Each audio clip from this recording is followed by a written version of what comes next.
उम्मीद है दोस्तों कल वाली वीडियो में आप प्रेजेंट परफेक्ट कॉन्टिन्यूअस टेंस के अफर्मेटिव सेंटेंस बनाना बहुत ही अच्छी तरीके से आप सीख चुके हैं। अगर आपने वो वीडियो नहीं देखी है तो डिस्क्रिप्शन में लिंक है, आप एक बार जाके वो वीडियो पहले देख लीजिए ताकि ये वीडियो आपको बहुत ही अच्छी तरीके से समझ में आ सके। आज हम बात करेंगे प्रेजेंट परफेक्ट कॉन्टिन्यूअस टेंस के ही निगेटिव सेंटेंस के बारे में। ओके, तो निगेटिव सेंटेंस अगर हमें बनाना है तो उसके लिए बहुत ही आसान है। जैसे कि हर टेंस में आप एक ही चीज सीखते आ रहे हैं कि किसी भी टेंस का निगेटिव सेंटेंस बनाने के लिए हेल्पिंग वर्ब के बाद आपको नॉट लगाना होता है। यानी किसी भी टेंस का नेगेटिव सेंटेंस अगर आपको बनाना है तो हेल्पिंग वर्ब के बाद बस नॉट लगाना है। लेकिन यहां पर क्या है, क्योंकि हेल्पिंग वर्ब में दो शब्द हैं, हैज बीन या फिर हैव बीन, तो हैज बीन के बाद नॉट लगाएंगे या फिर कहीं और लगाएंगे, ये चीज आप यहां पर समझ लीजिए। सबसे पहले सिंटेक्स इसका जो होता है सब्जेक्ट ये तो आएगा ही, जाहिर सी बात है। इसके बाद हैज या हैव वो लिख देंगे, फिर नॉट लगाएंगे, फिर बीन लगाएंगे। यानी हैज नॉट बीन या फिर have not been according to the subject. अगर सब्जेक्ट ही शी इट या सिंगुलर नाउन होता है तो हैज नॉट बीन, और अगर subject I we they you या फिर प्लूरल नाउन का सब्जेक्ट होता है तो फिर हैव नॉट बीन। इसके बाद लिखेंगे मेन वर्ब और उसके बाद आईएनजी लगाएंगे, यानी मेन वर्ब का आईएनजी वाला फॉर्म लिखेंगे। इसके बाद ऑब्जेक्ट, फिर सिंस या फॉर, फिर टाइम और उसके बाद अदर वर्ड। सिंस निश्चित समय के लिए लगता है और फॉर अनिश्चित समय के लिए लगता है। आइए देखते हैं कुछ सेंटेंस। मैं सुबह से कोई काम नहीं कर रहा हूं, अगर इसका ट्रांसलेशन करेंगे तो ये हो जाएगा, सबसे पहले हमें लिखना है सब्जेक्ट आई, उसके बाद लिखना है मेन वर्ब हैज बीन या हैव बीन, तो यहां पर लगेगा हैव बीन और निगेटिव सेंटेंस है तो इसलिए लिख देंगे हैव नॉट बीन। ठीक है, हैव नॉट बीन, क्योंकि आई वी दे यू और प्लूरल नाउन के साथ हैव बीन का यूज होता है तो हमने लिख दिया हैव नॉट बीन। इसके बाद लिखना है मेन वर्ब। मेन वर्ब क्या है, कर रहा हूं, तो डू मीन्स होता है करना और उसमें लगा देंगे आईएनजी जोड़ देंगे तो ये हो जाएगा डूइंग। इसके बाद लिखना है ऑब्जेक्ट, तो ऑब्जेक्ट कैसे पता चलेगा, क्या लगाने पर, क्या नहीं कर रहा हूं, कोई काम। ठीक है, any work, any work means कोई काम। इसके बाद लिखना है सिंस या फॉर, तो टाइम जो दिया गया है वो लिखा है सुबह से, तो मैंने आपको बताया पिछली वीडियो में ही दिन की किसी भी अवस्था के लिए सिंस का यूज करते हैं, से के लिए। ठीक है, तो यहां पर हो जाएगा सिंस मॉर्निंग, ये दिन की एक अवस्था है, दिन की एक स्टेट है। ठीक है, सिंस मॉर्निंग यानी सुबह से। अगला सेंटेंस है चीकू 10 दिनों से वर्ग में नहीं आ रहा है, तो बहुत ही आसान है इसका भी ट्रांसलेशन। सबसे पहले सब्जेक्ट लिखेंगे चीकू। अब चीकू क्योंकि एक लड़के का नाम है तो इसलिए एक वचन हुआ, सिंगुलर नाउन हुआ, तो इसलिए हैज नॉट बीन का यूज करेंगे, हैज नॉट बीन। और उसके बाद मेन वर्ब आ रहा है कमिंग, और उसके बाद कहाँ आ रहा है ये हम लिखेंगे तुरंत, coming to class. Coming in the class भी लिख सकते हैं, कमिंग टू क्लास भी लिख सकते हैं, दोनों सही है, कोई दिक्कत नहीं है। टाइम दिया गया है 10 दिनों से, 10 दिनों से अनिश्चित समय है क्योंकि को नहीं पता हमें कौन से 10 दिन की बात हो रही है। ठीक है, तो ये अनिश्चित समय है तो अनिश्चित समय के लिए यूज करते हैं फॉर का, से के लिए। फॉर 10 डेज, 10 दिनों से, फॉर 10 डेज, डे मीन्स दिन, उसमें एस लगा देंगे, प्लूरल हो जाएगा। अगला सेंटेंस है टिंकू बचपन से ही दूध नहीं पी रहा है, तो सब्जेक्ट सबसे पहले हमें लिखना हो जाएगा टिंकू।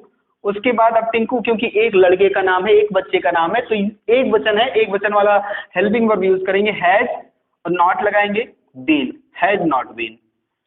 ठीक है, इसके बाद मेन वर्ब पी रहा है, ड्रिंक मीन्स होता है पीना, इसमें आईएनजी लगा देंगे, हो जाएगा ड्रिंकिंग। इसके बाद ऑब्जेक्ट क्या पी रहा है, मिल्क, ड्रिंकिंग मिल्क। ओके, समय दिया गया है बचपन से ही, ध्यान रखना ही की कोई इंग्लिश नहीं होती। ठीक है, ही की कोई इंग्लिश नहीं होती, बचपन से ही यानी बचपन से। ठीक है, तो जिस तरीके से दिन की किसी भी स्टेट के लिए, दिन की किसी भी अवस्था के लिए सिंस का यूज करते हैं, उसी तरीके से उम्र की किसी भी अवस्था के लिए भी सिंस का यूज करते हैं। तो जन्म से, ये उम्र की एक अवस्था है, जन्म से सिंस मीन्स से, और बर्थ, बर्थ मीन्स जन्म।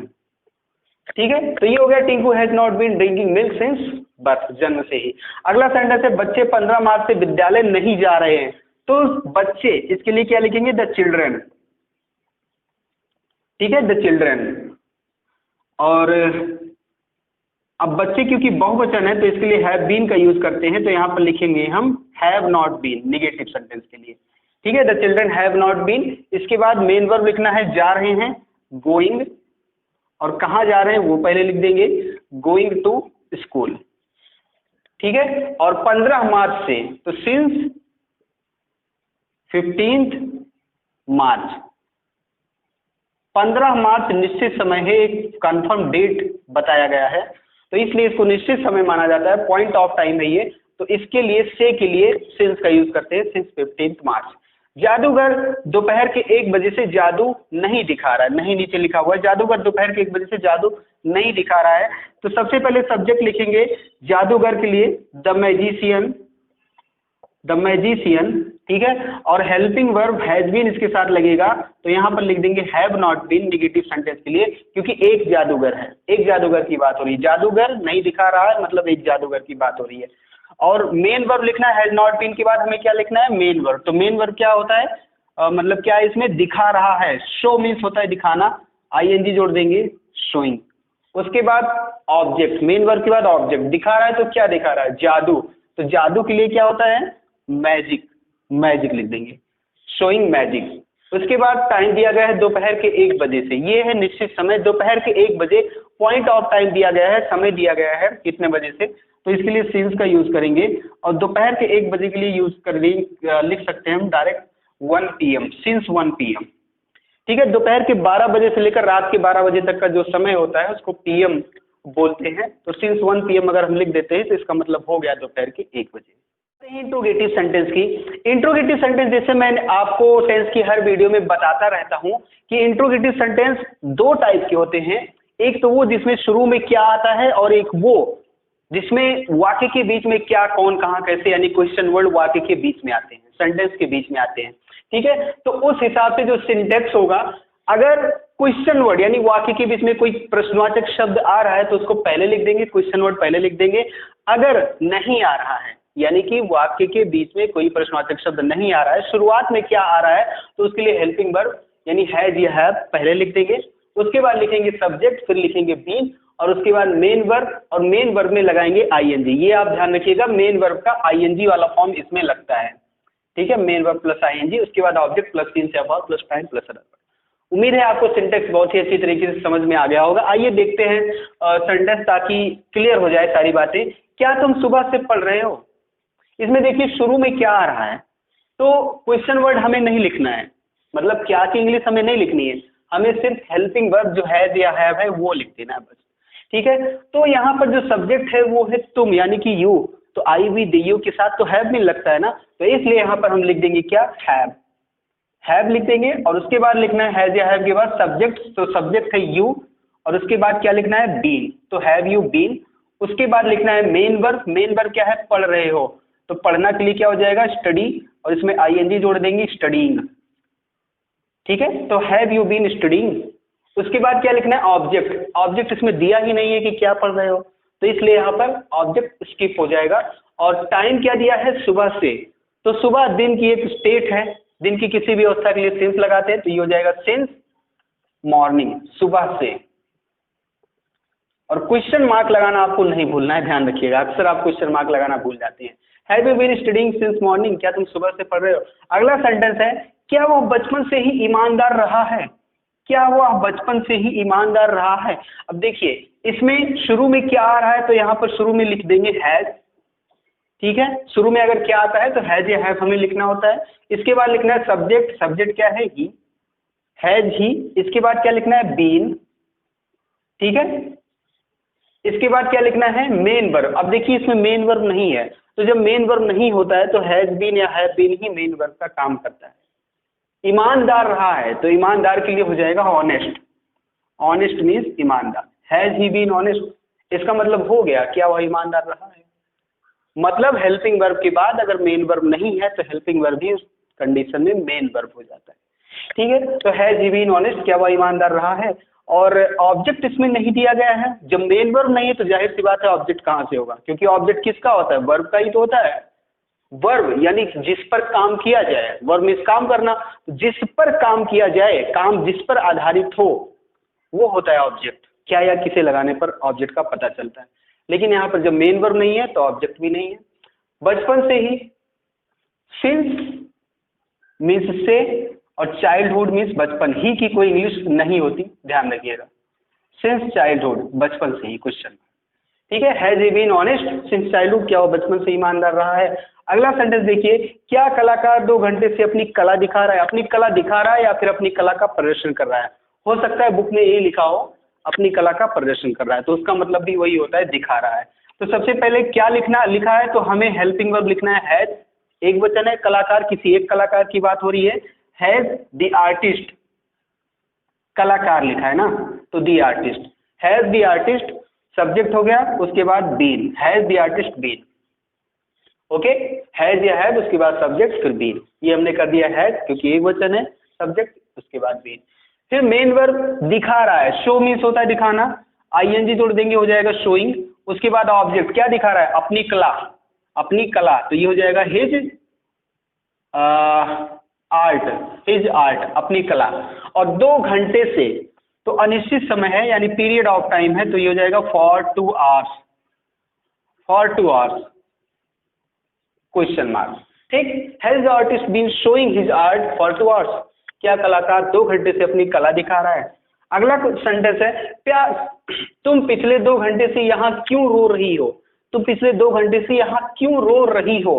तो क्यों एक प्रश्नवाचक शब्द है, क्वेश्चन वर्ड है, जो कि सेंटेंस के बीच में आ रहा है, यानी सेंटेंस के स्टार्टिंग में क्या नहीं आ रहा है, बीच में आ रहा है एक क्वेश्चन वर्ड, एक प्रश्नवाचक शब्द।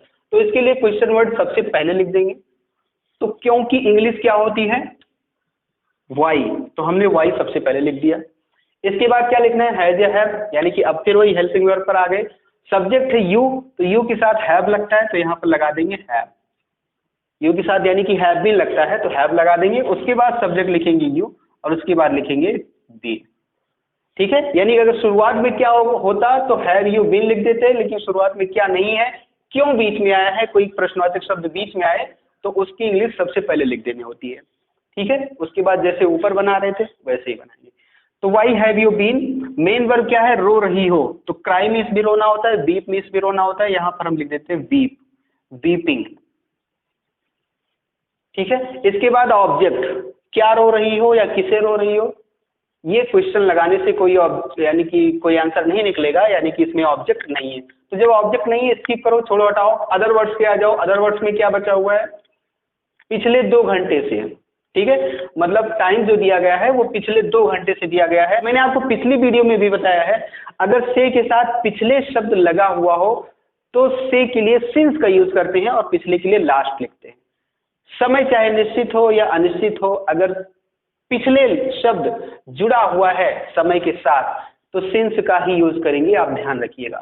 तो यहां पर हो जाएगा सिंस और पिछले के लिए हो जाएगा लास्ट, और 2 घंटे के लिए हो जाएगा 2 आवर्स, 2 आवर्स क्वेश्चन मार्क। ठीक, तो ये हो गया why have you been weeping since last 2 hours, तो पिछले 2 घंटे से यहाँ क्यों रो रही हो, और यहाँ के लिए हम लिख सकते हैं हियर। ठीक है, वीपिंग हियर यहीं पर लिख दो। ठीक है, why have you been weeping here since last 2 hours, clear है, why have you been weeping here, यहाँ के लिए हो जाएगा हियर सिंस लास्ट 2 आवर्स। अगला सेंटेंस है, वे 10 जनवरी से अंग्रेजी सीखने कहाँ जा रहे हैं। तो इसमें भी कहाँ एक प्रश्नवाचक शब्द है जो कि वाक्य के बीच में आ रहा है, यानी कि शुरुआत में क्या नहीं आ रहा है, वाक्य के बीच में, वाक्य के अंदर कोई प्रश्नवाचक शब्द या क्वेश्चन वर्ड आ रहा है तो उसको हमें पहले लिख देना है। ठीक है, तो कहाँ की इंग्लिश क्या होती है, वेयर, तो सबसे पहले हम लिख देंगे वेयर। उसके बाद लिखना है हेल्पिंग वर्ब, यानी कि हैज या हैव, हैज बीन या हैव बीन, तो वे है, वे मीन्स दे, तो दे के लिए क्या यूज होता है, हैव बीन, क्योंकि दे बहुवचन होता है। ठीक है, तो वेयर हैव दे सब्जेक्ट हो जाएगा, उसके बाद लगा देंगे been, where have they been. फिर आएगा मेन वर्ब, मेन वर्ब क्या है, जा रहे हैं, गोइंग, कहाँ जा रहे हैं ये चीज नहीं पता तो टू नहीं लगाएंगे। ठीक है, अक्सर गोइंग या कमिंग या फिर गो या कम के बाद कहाँ जा रहे हैं या कहाँ आ रहे हैं, अगर ये चीज पता होती है तो उसके बाद टू लगाकर उस जगह का नाम लिख देते हैं, लेकिन नहीं पता है कहाँ जा रहे हैं तो नहीं लिखना है, ऐसे छोड़ देना है, टू नहीं लगाना है मतलब। इसके बाद क्या है, अंग्रेजी सीखने, अंग्रेजी सीखने, देखिए कहाँ जा रहे हैं उसके लिए तो हमें टू नहीं लगाना है, लेकिन अंग्रेजी सीखने, अब सीखने क्या है, ये एक इन्फिनिटिव है, किसी भी वर्ब के अंत में अगर ना नी ने आए तो उस वर्ब से पहले टू लगा देते हैं तो एक नया वर्ब बन जाता है, उसको बोलते हैं इन्फिनिटिव। जैसे सीखने, इसमें ने आ रहा है, तो इसमें अगर हम टू लगा देंगे, यानी लर्न में सीखना, उससे पहले टू लगा देंगे तो हो जाएगा सीखने, इसको बोलेंगे इन्फिनिटिव। ठीक है, इन्फिनिटिव का कॉन्सेप्ट हम बाद में देखेंगे, आप सीधा सीधा ये समझिए किसी वर्ब में अगर ना नीने लगा हुआ आ रहा है तो उससे पहले हम टू लगा देते हैं, तो उसी का मतलब हो जाएगा नाहनीने, मतलब कि सीखने अगर लिखना है तो लिखेंगे to learn. To learn means सीखने, और क्या सीखने? English, to learn English. Okay, और 10 जनवरी से, ये एक निश्चित समय है, फिक्स डेट का नाम दिया गया, मतलब फिक्स डेट इसमें बताई गई है, तो ये हो जाएगा since 10th January question mark. ठीक, where has they been going to learn English since 10 January, मतलब वह 10 जनवरी से इंग्लिश सीखने कहाँ जा रहे। तो अगर आपने इंट्रोगेटिव सेंटेंस को इंग्लिश में ट्रांसलेट करना सीख लिया है तो बहुत ही आसान है इंट्रोगेटिव नेगेटिव सेंटेंस को इंग्लिश में ट्रांसलेट करना, क्योंकि मैं आपको बार बार बता चुका हूं कि अगर इंट्रोगेटिव नेगेटिव सेंटेंस का ट्रांसलेशन करना होता है तो इसके लिए आपको जैसे आप इंट्रोगेटिव सेंटेंस करते हैं वैसे ही करना है, बस सब्जेक्ट के बाद नॉट लगाना है। यानी अगर इसकी सिंटेक्स की बात करें तो क्वेश्चन वर्ड, अगर वाक्य के बीच में क्या, कौन, कहां, कैसे कोई प्रश्नवाचक शब्द आएगा तो वो लिख देंगे। अगर शुरू में क्या आएगा तो हैज या हैव, हेल्पिंग वर्ब पहले लिखेंगे, उसके बाद सब्जेक्ट, उसके बाद नॉट लिखेंगे, तब बीन लगाएंगे। ठीक है, अगर इंट्रोगेटिव सेंटेंस होता तो हैज, हैव, सब्जेक्ट, उसके बाद बीन लगा देते, लेकिन इंट्रोगेटिव नेगेटिव है तो सब्जेक्ट के बाद नॉट लगाएंगे, तब बीन लगाएंगे। बस यही चीज आपको ध्यान रखनी है, बाकी सब वही अपना पुराना फंडा है। मेन वर्ब लिखेंगे, उसमें आईएनजी लगाएंगे, ऑब्जेक्ट लिखेंगे since, for, time, other word. देखिए, क्या वह बचपन से ही इलाहाबाद में नहीं रह रहा है, तो इसके लिए क्योंकि शुरू में ही क्या आ रहा है तो इसलिए हैज या हैव पहले लगा देंगे, और सब्जेक्ट है वह यानी कि ही, तो ही के लिए यूज होता है हैज बीन, तो यहाँ पर लिख देंगे हैज ही, उसके बाद लिखेंगे नॉट, फिर बीन। ठीक है, शुरू में क्या आ रहा था तो हैज या हैव में से हैज यहाँ पर लग गया क्योंकि एक वचन है सब्जेक्ट, उसके बाद सब्जेक्ट हो गया ही, उसके बाद नॉट लिख दिया हमने, उसके बाद बीन। इसके बाद क्या लिखना है? Main verb. तो मेन वर्ब क्या है? रह रहा है, तो रहना के लिए होती इंग्लिश लिव, इसमें आईएनजी जोड़ देंगे, हो जाएगा living. Has he not been living. इसके बाद इसमें ऑब्जेक्ट क्या रह रहा है या किसे रह रहा है, इसका कोई आंसर नहीं निकलेगा, यानी कि इसमें डायरेक्ट ऑब्जेक्ट नहीं है। ओके, और उसके बाद इसको स्किप कर देते हैं, तो क्या बचता है? सिंस या फॉर।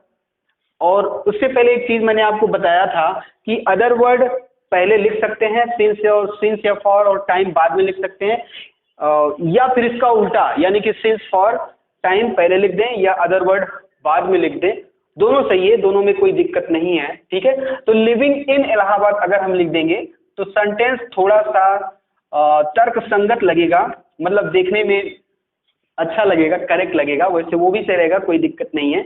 और इसके बाद लिखेंगे सिंस या फॉर, तो बचपन से ही, तो बचपन के लिए क्या यूज होगा? सिंस। अभी मैंने आपको ऑलरेडी बताया हुआ है इसके बारे में, तो सिंस चाइल्डहुड, बचपन से। ठीक है, has he not been living in Allahabad since childhood, question mark. इसको ऐसे भी लिख सकते थे, has he not been living since childhood in Allahabad, लेकिन इन इलाहाबाद अगर पहले लिख देते हैं तो ज्यादा सही रहता है सेंटेंस।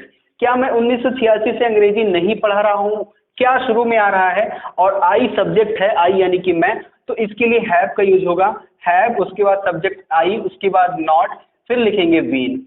ठीक है, हैव आई नॉट बीन, फिर मेन वर्ब आएगा, पढ़ा रहा हूँ, टीच मीन्स होता है पढ़ाना, जोड़ेंगे इसमें आईएनजी, और ऑब्जेक्ट क्या पढ़ा रहा हूँ? इंग्लिश, तो टीचिंग के बाद लिख देंगे इंग्लिश।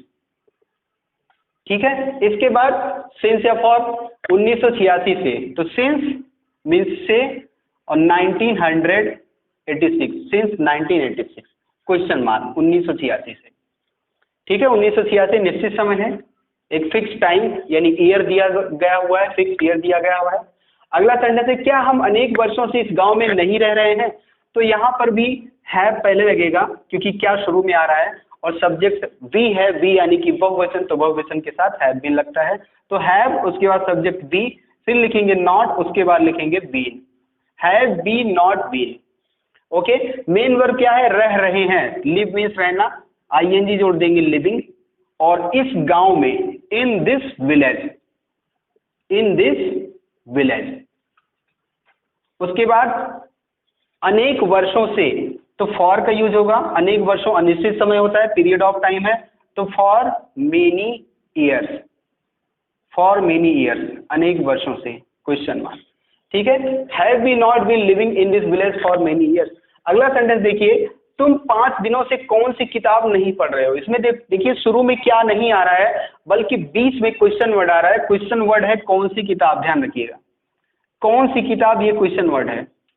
आप ये नहीं कह सकते कि कौन सी, ये प्रश्नवाचक शब्द है, ये क्वेश्चन वर्ड है। कि अगर आप ऐसे कहेंगे तुम 5 दिनों से कौन सी नहीं पढ़ रहे हो, तो इसका जो मतलब कि लॉजिक, इसका कोई लॉजिक यानी कि कोई इसका सही अर्थ, सार्थक अर्थ नहीं निकलेगा, ऐसा कह सकते हैं। लॉजिकल मीनिंग यानी कि सार्थक अर्थ इसका कोई नहीं निकलेगा। तो इसलिए कौन सी के साथ उस ऑब्जेक्ट को भी लिखना पड़ेगा, उस चीज को भी लिखना पड़ेगा जिसकी बात हो रही है। तो कौन सी किताब, ये है क्वेश्चन वर्ड। ठीक है, तो कौन सी किताब के लिए क्या लिखेंगे, विच बुक, विच बुक, ये है क्वेश्चन वर्ड। इसके बाद लिखेंगे हैज या हैव, तो हैज या हैव में से क्या लिखेंगे, क्योंकि सब्जेक्ट तुम है यानी कि यू है, तो यू के साथ हैव का यूज होता है, यानी हैव बीन का यूज होता है, तो हैव लिख देंगे। उसके बाद सब्जेक्ट यू लिखेंगे, उसके बाद लिखेंगे नॉट, क्योंकि इंट्रोगेटिव नेगेटिव सेंटेंस है। फिर आएगा मेन वर्ब, पढ़ रहे हो, तो पढ़ना के लिए रीडिंग हो जाएगा, पढ़ रहे हो के लिए रीडिंग हो जाएगा। ओके, उसके बाद ऑब्जेक्ट, ऑब्जेक्ट इसमें नहीं दिया गया है, क्या पढ़ रहे हो, वही तो पूछा जा रहा है, कौन सी किताब नहीं पढ़ रहे हो। ठीक, तो इसमें ऑब्जेक्ट नहीं है। आगे बढ़ते हैं, 5 दिनों से, तो यहाँ पर यूज होगा से के लिए फॉर का, क्यों, क्योंकि अनिश्चित समय है, 5 दिनों, पता नहीं कौन से 5 दिन, तो फॉर 5 डेज, फॉर 5 डेज यानी कि 5 दिनों से, और ये लग गया question mark. Which book have you not, एक गलती यहां पर हो गई, नॉट के बाद लगाना है हमें बीन। ठीक है, तो which book have you not been reading for 5 days. अगला सेंटेंस देखिए, श्याम और नेहा पिछले 2 हफ्तों से दफ्तर क्यों नहीं आ रहे हैं। तो इसके लिए क्यों बीच में आ रहा है, क्वेश्चन वर्ड बीच में आ रहा है, तो इसके लिए क्वेश्चन वर्ड सबसे पहले लिख देंगे वाई। ओके, उसके बाद लिखेंगे हैव, क्योंकि श्याम और नेहा, जो सब्जेक्ट है वो श्याम और नेहा, यानी 2 लोगों का नाम इसमें लिखा गया है। तो जब 2 लोगों का नाम है तो क्या हो जाएगा, सब्जेक्ट बहुवचन हो जाएगा, प्लूरल नाउन हो जाएगा। तो हैव, उसके बाद श्याम एंड नेहा, ये हो गया सब्जेक्ट, और उसके बाद लिखेंगे हम नॉट, फिर लिख देंगे बीन। ठीक है, तो why have Shyam and Neha not been. फिर मेन वर्ब लिखेंगे आ रहे हैं, कमिंग। ओके, टू दफ्तर यानी कि ऑफिस, कमिंग टू ऑफिस। इसके बाद ऑब्जेक्ट इसमें कुछ है नहीं, सिंस या फॉर में देखिए क्या लगेगा, 2 हफ्तों से, पिछले 2 हफ्तों से। तो पिछले जब होता है शब्द से के साथ, तो उसके लिए लास्ट लगाते हैं, सिंस लगाते हैं और लास्ट लगाते हैं। से के लिए हो जाएगा सिंस, और लास्ट 2 हफ्तों, 2 week, since last 2 weeks. Okay, तो ये हो गया why have Shyam and Neha not been coming to office since last 2 weeks. इसी के साथ आज की ये वीडियो मैं यहीं पर कंप्लीट करता हूं। अगली वीडियो में हम बात करेंगे पास्ट इंडेफिनिट टेंस की, और इस वीडियो में मैंने आपको नेगेटिव सेंटेंस बताया। नेगेटिव सेंटेंस से संबंधित जो भी एक्सरसाइज है आपकी बुक में वो कर लीजिएगा, इंट्रोगेटिव से संबंधित जो भी एक्सरसाइज है वो कर लीजिएगा, और इंट्रोगेटिव नेगेटिव से संबंधित जो भी एक्सरसाइज है वो आप अपने बुक से कर लीजिएगा। ठीक है, वीडियो आपको कैसी लगी कमेंट करके आप जरूर बताइएगा। चैनल पे नए हैं तो चैनल सब्सक्राइब कर दीजिए, वीडियो को लाइक कर दीजिए, और अपने सभी दोस्तों में इस वीडियो को शेयर जरूर करना। मिलते हैं अगली वीडियो में, तब तक के लिए जय हिंद, जय भारत।